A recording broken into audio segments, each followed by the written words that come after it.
Testing. 1, 2, 3. No, I pressed the button, Mr. Quince, and it is still not working. I'm going to have to bring you to the workshop, Perry Pear. You had a lot of fun at CiderCon, didn't you, Mr. Quince? Yes, and I'm not feeling very fresh this morning. Indeed, Mr. Quince. We rarely ever see you like this. Can we move on then? I would like to make a point that there was quite a few quints being poured at the CiderCon Cider Share. However, there was only a very little amount of Perry being poured. I did enjoy Ramborn Cider Company, their Perry, very nice. They are saving trees throughout Luxembourg. And we brought home a bottle of Once Upon a Tree Perry because we recorded a chat with Simon Day of Once Upon a Tree in the UK. Which makes me think that perhaps we should have a PerryCon after all. Perry? Well, it only goes to figure. Perry, we're going to use the other recorder, and I'll see if I can fix this newer one. Take it away, Perry. Hello, this is Perry Pear, letting you know that you are listening to Cider Chat. And this is episode 167.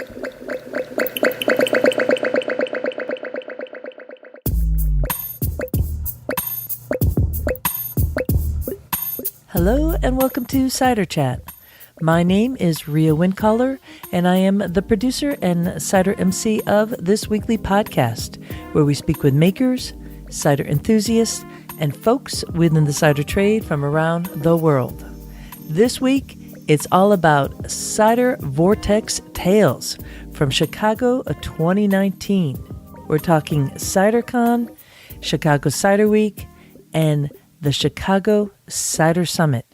There's going to be more on that coming right up, but first, a little bit of news out and about in Ciderville. We are back in our spot of Ciderville. Myself and the Talking Palms. You heard Perry Pear, the Medlars, and Mr. Quince. And Mr. Quince is actually working on the recorder right now, trying to fix it so it's a little bit easier and less time-consuming to do this here episode. Actually, ever since we got this recorder, thanks to a patron of Cider Chat, life and production has really improved immensely. You might not know that on your side of the podcast, but on our side, it really, really helped a lot. I don't know what happened to it. Probably a little bit of wear and tear, although it's a newer one. So we're working with our old tried and true recorder, which has traveled throughout Ciderville with me, and see what we could do. What do you think, Mr. Quince? Is it going to work? I may need a nap first. I understand. Mr. Quince had a lot of fun at CiderCon. As they were talking earlier, there was a lot of quince to be had. Art and Cider was pouring an all quince. Ramborn Cider Company had a quince blend that was really tasty. It seemed like to be the talk of the town. Little Pomona is making a quince, not full-on quince cider, but using quince in one of their products. So, I guess Mr. Quince is pretty popular, aren't you? Going to bed now, Rhea. I'll see you in a bit. Nothing like a happy quince.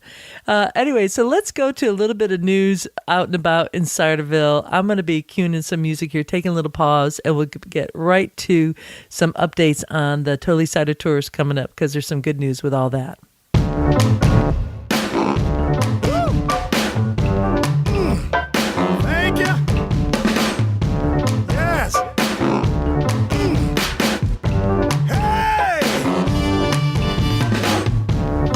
Well, I do think the news is getting out that the Totally Cider Tours that we go on are tons of fun and really allow you to have this intimate experience, because the Monterey Bay Cider Tour is filling up quickly with just a limited amount of time before we head out there. It's set for April 12th and 13th of 2019, and Monterey Bay, California, here we come. We're going to be meeting in Capitola and then going out from there. I actually met up with Jake Mann of 5 Mile Orchard while I was in Chicago attending CiderCon, and he was pretty stoked like I am to, show this amazing orchard that's been in his family for a long time. Well, like a lot of orchards in that area, they were beholden to Martinelli's for just keeping them alive when the apple market dropped in that area. So now you shoot up to 2019, Martinelli's is diversified, and also the apple industry has diversified. We're seeing that more and more as you have so many cider makers in California coming on track. So he's been a big asset to the local makers of Santa Cruz, Monterey Bay area, and also further afield too, talking about up in Sonoma. I mean, it seems like everybody in California knows Jake Mann because he's just a passionate apple grower and really believes in what folks are doing now with cider. So that's a great piece of it. It was wonderful seeing him. He's a busy guy. So happy to be able to bring this tour group to 5 Mile Orchard. And then in that morning, we're also going to have Eric Ryder of Ryder Ranch pouring his Newtown Pippins. And if you haven't heard, he's going to do both a vertical and horizontal tasting with Newtown Pippins. So we're going to super duper fine tune our Newtown Pippin palette, which is great because a lot of makers are using this as a one variety cider or varietal cider, however you want to say it. It's Newtown Pippins, and there's a reason why. So I'm thirsty just thinking about that moment, and that's just one part of the tour. But I just wanted to update you on that and let you know that I've extended the early bonus sign-up period for another 2 weeks. So this episode's going out on February 13th. That provides you until February 27th, and then the rate for this tour goes up. I don't know if we're going to see the likes of this kind of tour again in this area with the folks involved. Because let's face it, cider tours are going to become more popular, and you might not always get an opportunity to meet face-to-face with the makers, such as the likes of John Martinelli, the great-grandson of the founders of that 150-year-old company. Jeez and crow, right? And then these other makers, too, taking their time away. It's a very rare opportunity to go to places that do not normally have tours. So it's super special, and I hope you could come along. Go to the Totally Cider page at ciderchat.com, and you'll be able to reserve your seat today. And I hope to see you there in Monterey Bay.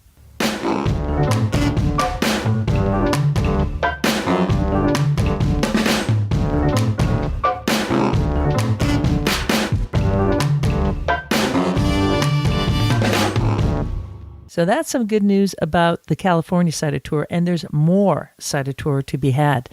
So let me keep on reminding you about this so you could be planning now to prepare for later. Coming up in September, the last week of September, the 22nd to the 28th, the Normandy Totally Cider Tour is online for reservation now, and people are already contacting me and making reservations, and I take a limited number of people. Last year's tour was so epic, and this one is going to be equally so. It's a killer price for this tour. If you don't follow it, what tour prices is, believe me, this is a killer price, especially the sooner you sign up. Even if you sign up later, it's a killer price, but sooner, you're going to be able to put that money towards getting cider and bringing home Calvados. Includes 7 nights, includes 6 nights of cider dinners, and these are cider dinners, believe me, we are drinking cider. One of those is a cider dinner with Eric Bordelais. If you don't know Eric Bordelais, well, then you haven't been listening to this podcast.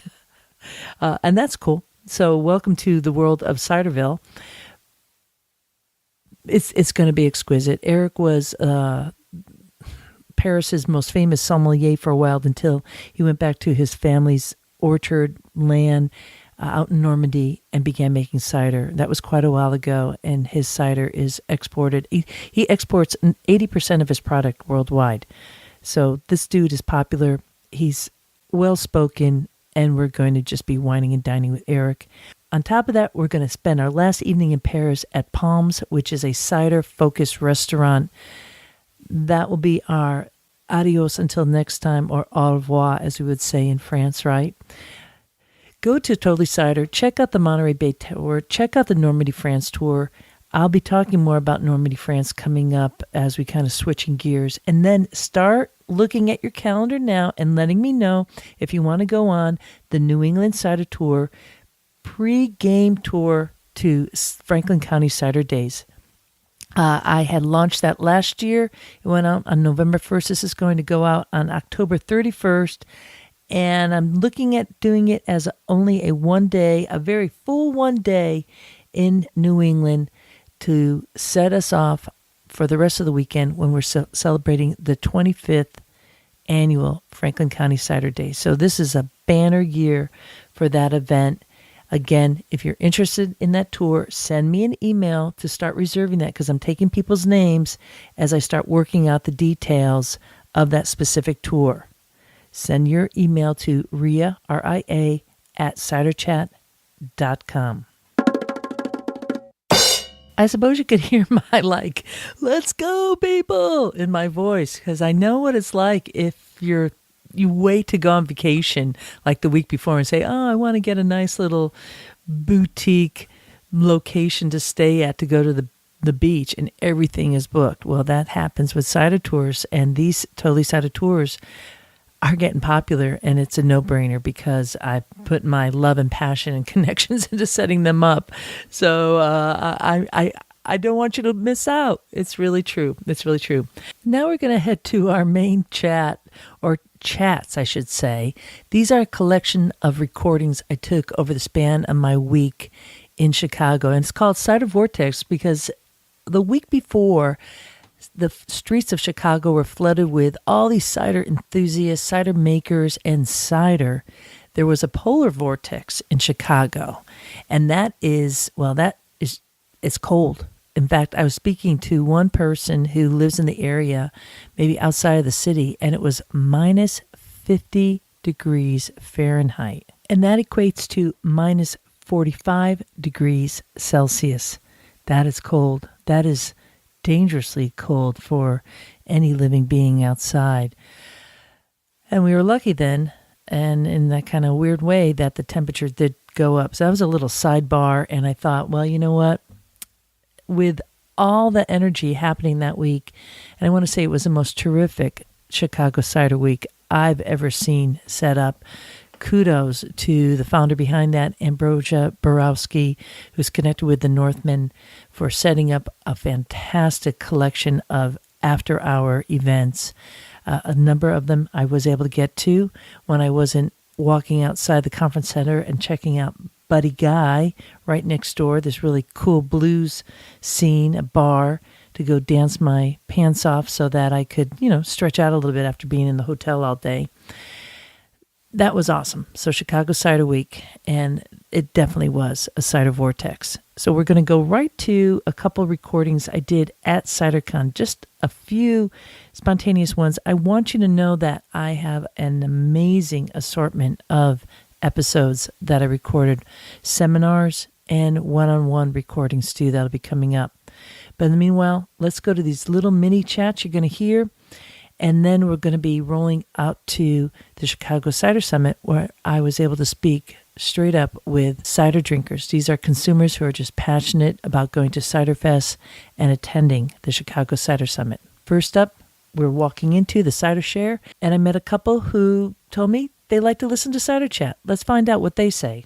Meredith and Peter DeLeo. And where are you from? Memphis, Tennessee. Memphis, Tennessee. Oh my God, I was just saying how many cideries are happening in Tennessee. Are you connected to a cidery? We're cidery and planning. Okay, congratulations. Thank you. Huge. Yeah, Thank you. Century Tree Cider Co. So. Say that again? Century Tree Cider. Century Tree Cider. Yes. Century Tree, tell me about that. Play on words for both. A lot of the old cider trees that survived the Prohibition are now all like a century year old. I love that. And then we're also went to Texas A&M University, and there's a Right century on. tree there. There is? Yes, Yeah, there's a century tree. It's not an apple tree. It's a big oak. But the name just kind of has that meaning to us, and then also we love that it has a cider connection as well. Yeah, wow, cool. But yeah, we've been listening to you for a couple of years. You're what? I went full cider about 6 months ago, but before that I was working as a chemist in a lab, and I listened to you like every day while I was like weighing stuff. We have family in Texas, and when we make the drive from Memphis back to like Dallas, like all we listen to are like the cider podcasts. chats, We get yeah. caught No up. way. Yeah. Oh my God. Well, Yeah. that is. Thank you for taking me along on the ride. Yes, we do. So as you could tell, it was a little tough. I had a couple recordings I thought might work at the Cider Share, but the background noise was way too much. But I did get to track down Charles McGonegal of Apple Tree Cider based in Wisconsin, and to ask him about an ongoing subject in terms of mousiness in cider. And this is in relationship to the Best in Show judging I posted from the Franklin County Cider Days Amateur Cider Competition, where the judge, Colin, had found that mousiness there and had made something in reference to that had the maker waited a month, the mouse might have disappeared. And what they're talking about there is something called Tetrahydropyridine, or THP. So let's listen to what Charles McGonegal says when I track him down walking around the trade show at CiderCon. So here was the question, because there was a judging that I recorded, and one of the judges, said, well, there's some overtures of mousiness in that, which he described as THP. Yes. And there's another molecule involved. Tetrahydropyridine is the more offensive of the two. The other one you can find in herbs like pandan in Filipino cooking, and it's a little more like unflavored, unseasoned popcorn, and it doesn't build on the palate in the way that the THP does. It just sits there a little bit. Tom Oliver calls it mouse, but not mouse. Once it's in there, is it in there in your experience? Or because this judge was talking about that actually it was very subtle, and that this cider was probably put in a little bit too early, and had it been given another month, it might have moved on. Well, not quite. Yes, it moves on, but it's a very unpredictable for it to move on. The research literature tells us it's very sensitive to redox potential. Which I would explain as if you measured the voltage of your cider, you treated it like a battery and you measured the voltage, it's very sensitive to changes in that, and that's usually related to like microoxygenation changes, but to my knowledge, it's not fully defined anecdotally. Things will be mousy for a year or two and go away completely and then come back. Right? It is an oxidation and maturation fault. It's not so much about putting it in too early as in but could it be? Not enough sulfite, too much oxygen on the lees, because it involves in the amino acid lysine. Mm-hmm. Lysine isn't in apples, so my guess is that it's either coming from yeast nutrient, things that it's really common with pediococcus, right? That kind of infection will make mouse boom. Yeah, right. Right? So anything that promotes microbial infections is going to make it mouse prone.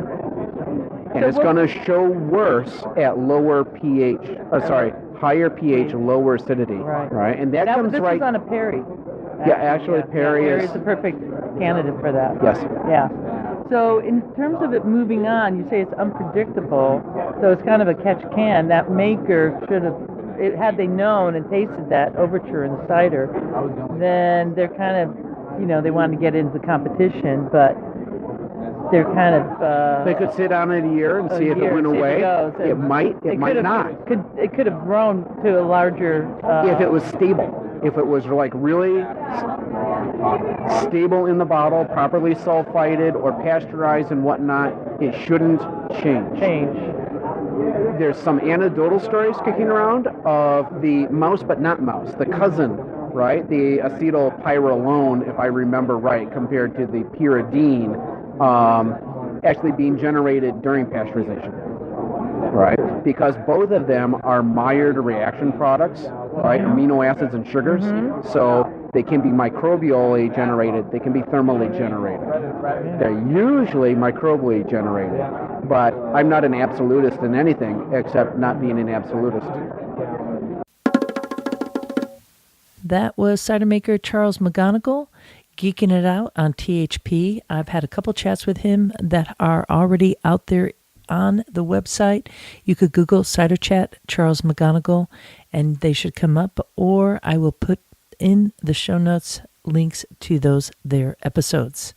Coming up, we're now going to go to Chicago Cider Summit. I have a little bevy of mini chats where there's a script given to the cider attendees to get a little informed about what they're thinking. Where has it come since, I guess it was 2017 when I was last in Chicago for CiderCon, because it skips a year. So next year is going to be in Oakland, and the year after I'll be back in Chicago. Same time, same station.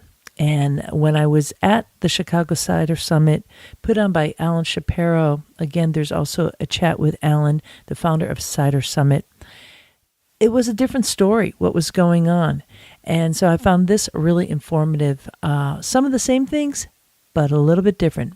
I'll let you be the judge of what you hear. So let's first go with Andrew. Then we'll be reeling in with Lindsay, Michelle, Clarissa, Mandy, and Andrea. Hi, this is Andrew Schweinfurth. I'm from Chicago, Illinois. I've been drinking cider for 9 years. My favorite style of cider is the sweeter the better.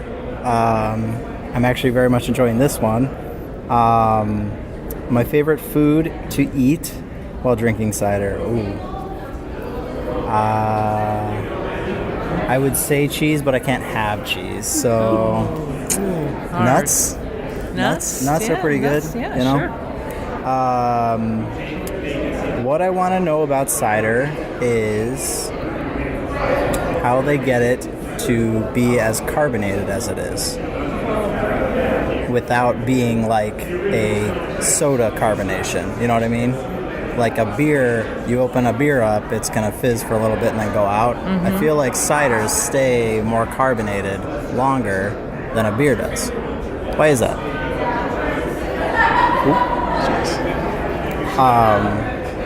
That's perfect. Yeah, thank you. And how long have you been coming to the Cider Summit? This is our 4th year, I think. 4th year. Yeah. Right on. Yeah, it's been fun. Obviously it's kind of our winter tradition here in Chicago. But it's interesting to see, I think the Misbehaving Meads is a new one this year. Mm-hmm. But, you see the classics like Northman, or obviously, Angry Orchard, or downstairs was, Two Fools, or Johnny Appleseed's been here in the past a couple times. But I think we've had fun with it. Get to try out new stuff. While there's ice out on the lake. Well, This is a nice scene with a beautiful view. I'll be honest, the tickets are worth the view that you get of the city with the sunset and the frozen lake, so it makes it fun. Well said. Thanks a lot. Thank you. Hi, I'm Lindsay. And Jerry. And we're from Indiana. We've been drinking cider for at least 10 years. Yeah, when it started gaining popularity. Favorite style, drier ones, honestly. Yeah, which I like the brute, semi-sweets. Yeah, not overly powerful sweet, but because then you can't drink them that long. Yeah, and you get a sour stomach, but it doesn't stop me. My favorite food to eat while drinking cider would probably be pizza. Anything. I don't really discriminate. Yeah. I love to eat. What I want to know about cider. Where can I get the hard to find stuff? Yes, that's a good one. In my state, so. Are there any health benefits about cider as opposed to maybe compared to wine or hard liquor or beer? I mean, it is made with fruit. It's the apple is the king and queen of the fruit kingdom. Exactly. So it's got to be good. Without saying, it's good for you. Hi, this is Michelle, and I'm from Chicago. I've been drinking cider for a good 3 years. My favorite style of cider? I'm not sure. I love cherry cider. Cherry cider is by far my favorite. Okay. My favorite food to eat while drinking cider is probably just crackers. I don't know. No problem. I have no idea. Or maybe a cherry pie with my cherry cider. Love that. And then what I want to know about cider, I would actually like to know all the different kinds of cider there are and different ways of making cider. Hi, Hi, I'm Clarissa, and it is my birthday, so that's why I'm here. Oh my God, happy birthday to you. Thank you. I'm from central Illinois, but I lived in Chicago for 18 years. I've been drinking cider probably for 10 or 15 years, I'm guessing. I like dry cider, and I like unfiltered cider. And I like probably pizza or burgers with cider. And I also want to know more about how they make the different types, like the rosé cider is made from like red fleshed apples, which is super interesting. So I'd like to know more details like that. Hi, this is Mandy. I'm from Illinois.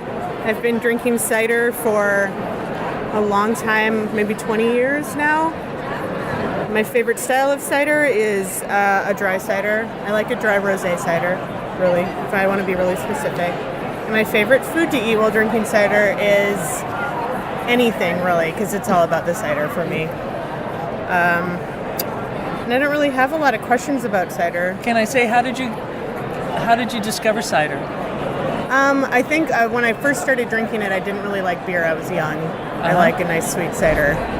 And then over the years, I stepped away from cider maybe for a time, and now I've just like that. I know, and now that's like all I drink is cider. I won't even touch beer. How far will you travel for cider? Well, I don't really have to travel very far. Because you have some good choices here. Yes, there's so many that are in Chicago. So, how long have you been coming to this particular event, the Chicago Cider Summit? We came, I think, when it started, but then we were just talking that we took about 5 years off for we had children. Now we're back. Our husband's got us tickets for Christmas, and we were like, oh, yay. We've been prepping. Yeah. Kudos to those guys. Yeah. Right. Yeah. Love Brilliant. cider, my favorite. Wonderful. So good. Yep. Anyway, do you want to talk about yourself? Sure.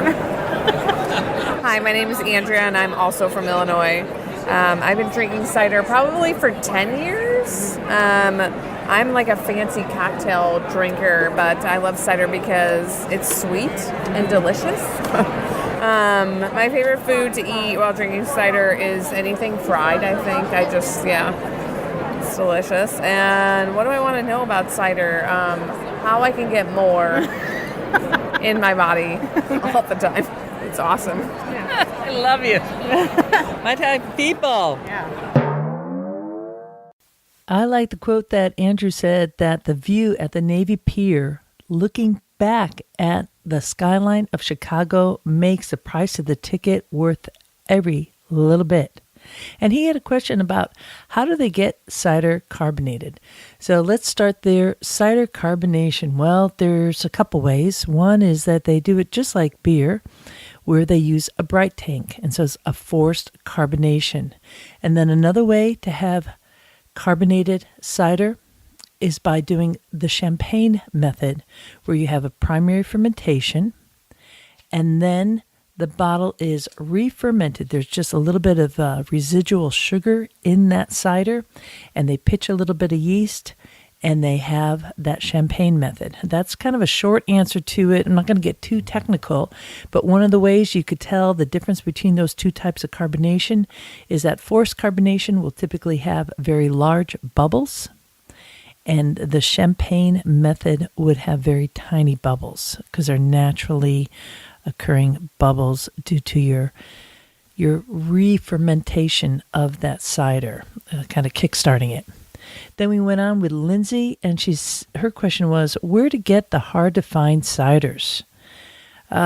Well, that is kind of like the million-dollar question. You got to kind of go on Totally Cider tours to find those really difficult, hard-to-find ciders, and then bring them home. Another way to do it is by joining some of the cider clubs that different cideries have. You're going to have to go searching for that for now. And then the other question was, are there any health benefits to cider? And like I said, it's an apple a day, keeps the doctor away. We'll just go with that for now. We went on then to Michelle from Chicago, and she was wondering about all the different kinds of ciders that there are. How many are there? Different styles. And I would say, Michelle, that the sky is the limit. Unlike beer, where you have like a stout, an imperial stout, a chocolate stout, an oatmeal stout, for instance. You could do different variations on the stout.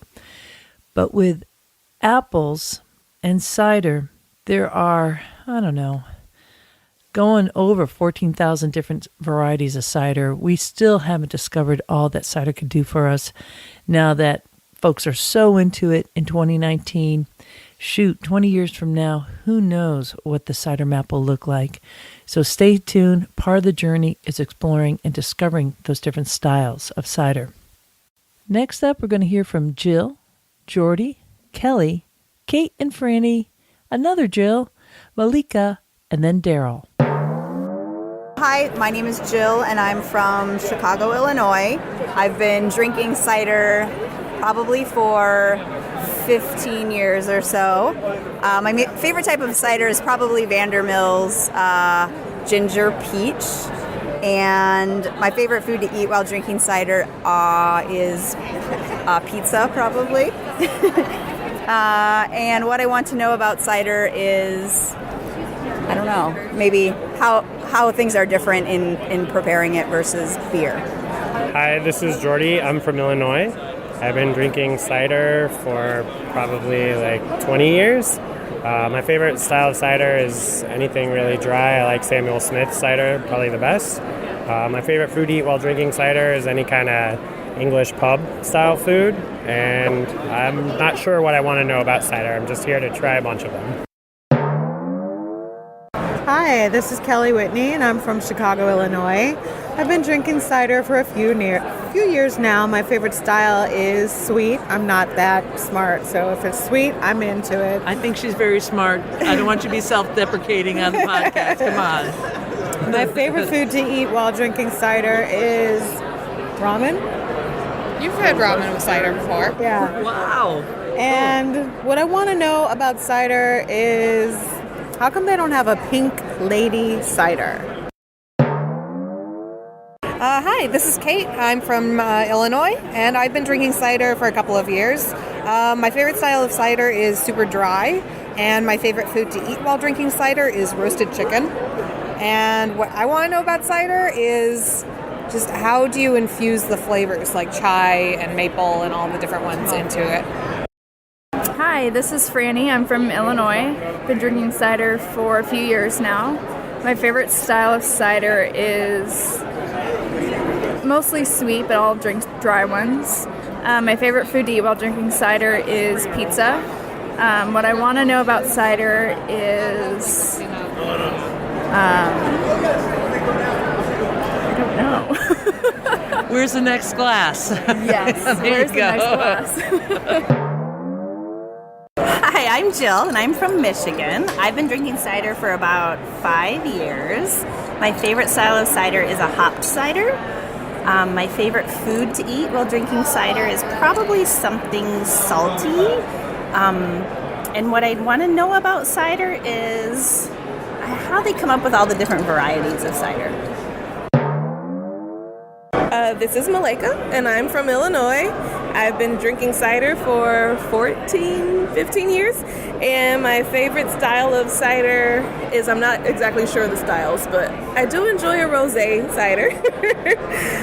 My favorite food to eat while drinking cider is anything, and what I want to know more about cider is, I guess, the styles of cider. Perfect. Thank you. Thank you. Way better than anything else. Have you been drinking cider for a while? Yeah. Wow, how did you get turned on to it? Was that like a family thing, or? Just trying out different drinks and realizing that beer really blows chunks. But cider's amazing. So are you from Chicago? Yes. And when you go out searching for cider, what kind of, is there a certain style of cider that you like drinking more than others? It has to be sweet. The thing is, I eat a lot of hot food, so to balance it out, I use sweet cider. A little bit of sweet cider. Yeah. Interesting.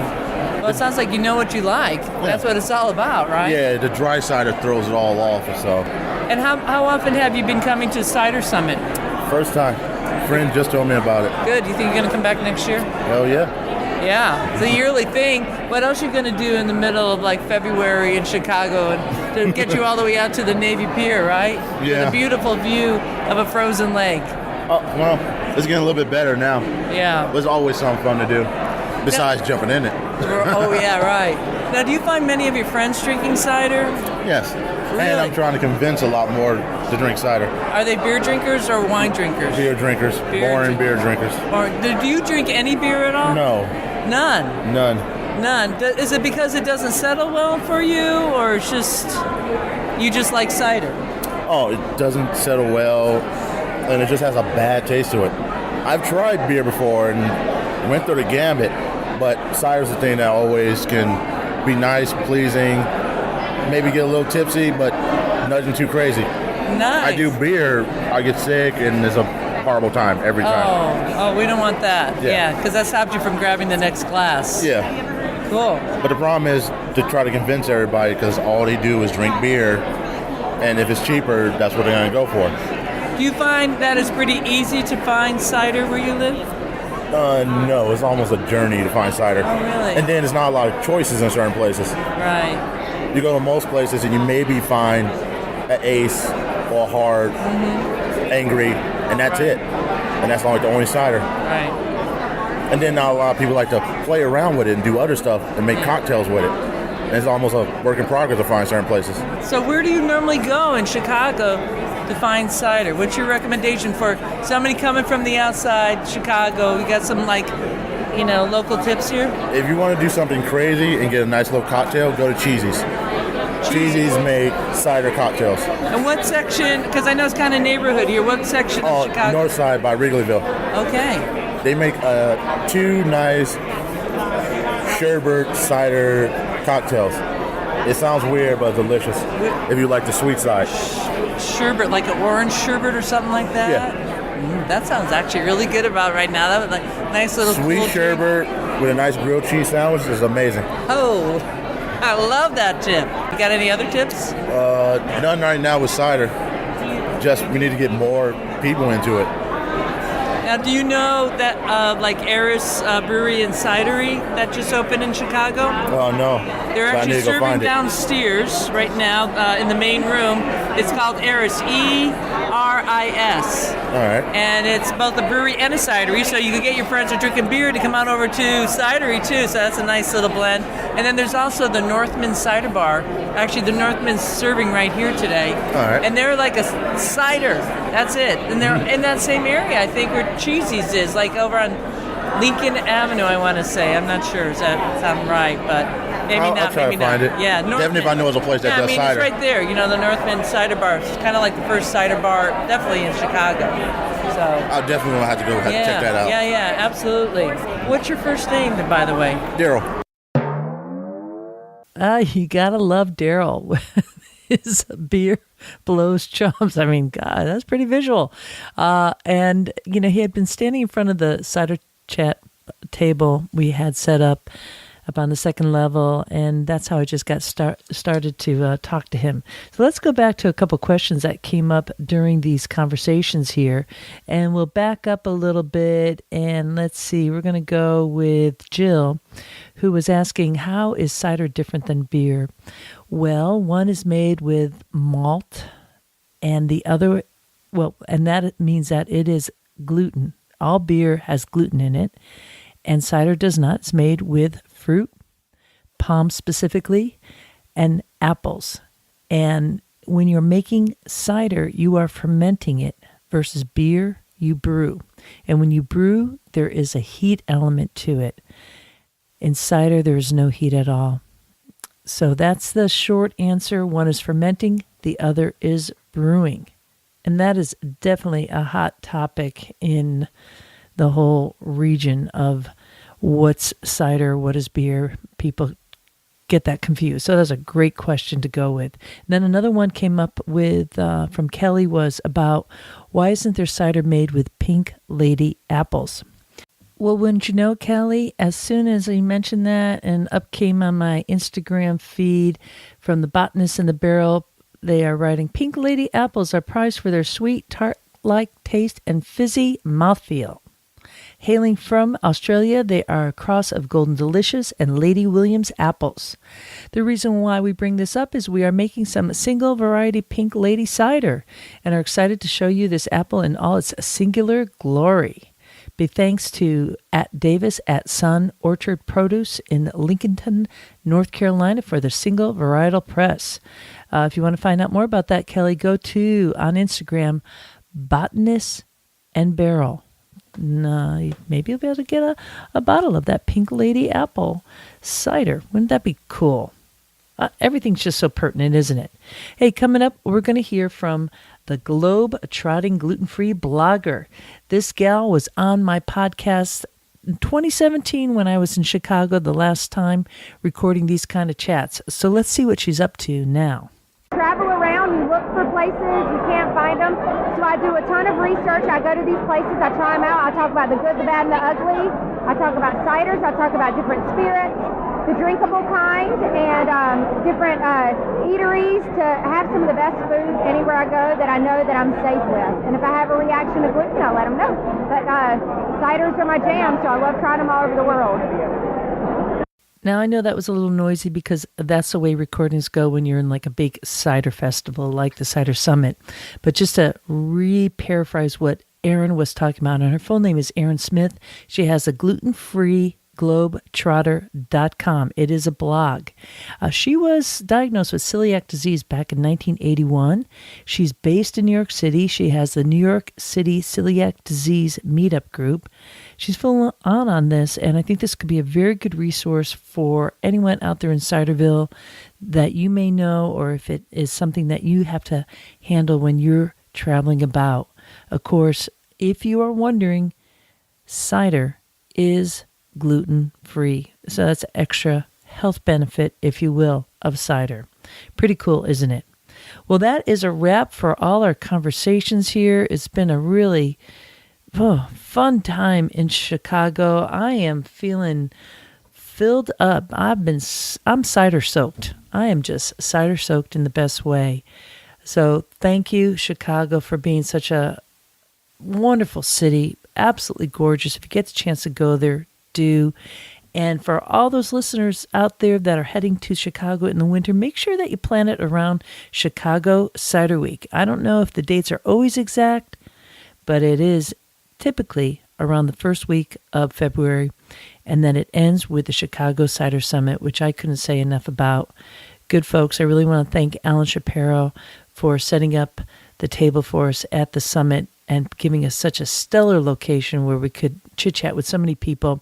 It blew me away on all the people who stopped by, who were really excited about the podcast and also excited about the Totally Cider Tours, which I want to remind you again, make sure you get your reservations in for the Monterey Bay Cider Tour and the Normandy Cider Tour. And let me know about that New England Cider Tour, too.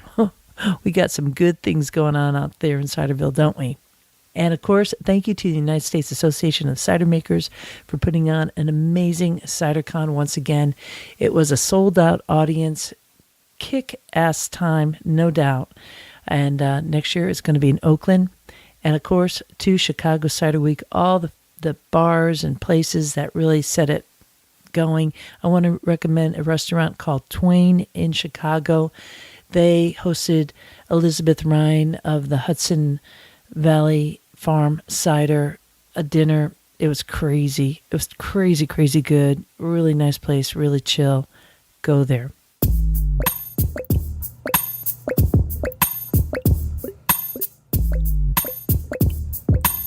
This is Rhea Windcaller signing off for now. Hoping that next week our little recorder will be working, so it'll make this podcast a little bit easier for us to produce for you. But in the meanwhile, you keep on loving it out there, and I will see you soon in Ciderville.